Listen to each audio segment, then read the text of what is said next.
MagTorch MicroTorch. Neat, fire! So I wanted a basic tiny torch. This seemed to fit the bill. It also comes with one of those hot end attachments as well as a soldering iron. You gotta be pretty desperate to use the soldering iron, but hey, I don't judge. Now my initial impressions with it. I picked up a can of Sterno Butane fuel, being that this is butane lighter. Butane's butane. Should work. Problem is, Sterno can, not very proud on the nozzle there. The one that they show for the actual MagTorch brand butane, the nozzle's a lot longer. And initially trying to fill this, I couldn't. The gas fill port was just too far recessed.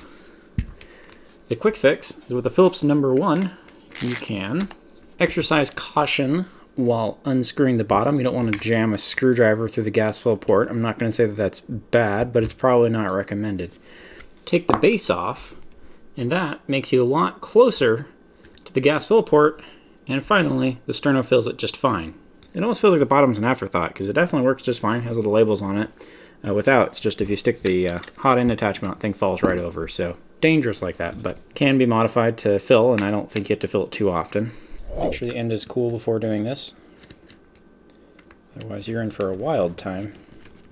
I haven't, and I'm not going to try the soldering iron tip, but it just unscrews. Now my experience with the hot end, oh, now it's working. You have hot air coming out the front, and fire on the inside.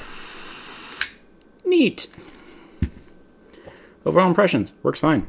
Another neat thing is the continuous switch. So once the torch is ignited, you can press it in, let go, and it'll keep burning for you to drop, forget about, and hours later find your entire house burned down. Once you're done, you can press the switch again and it'll turn the torch off. If you're worried about how dangerous everything is, don't worry. I've got water on hand. Oh, wait, hold on, sorry. I've got water on hand. An interesting omission in the manual, but it does state on the side of the torch kind of what it does. It says air switch on the top. This little bit here is nifty. Turns it into a regular lighter. Sort of. So, you know, if you're trying to light someone's birthday candles and this keeps blowing the flame out, just pop in some air and now you got a normal fire. Okay, I was kind of wrong. If you read into the manual and the soldering iron instructions, there is a part where you're supposed to slide the air adjustment button forward. So it is mentioned, and it's used to extinguish the flame to leave the heating element on. And maybe you're supposed to do that with the hot air tip, who knows. Either way, there's some hidden functionality, for my hack at least, if that's not the intention. I don't think I caught the microphone on fire behind here, so that's already a win for the video.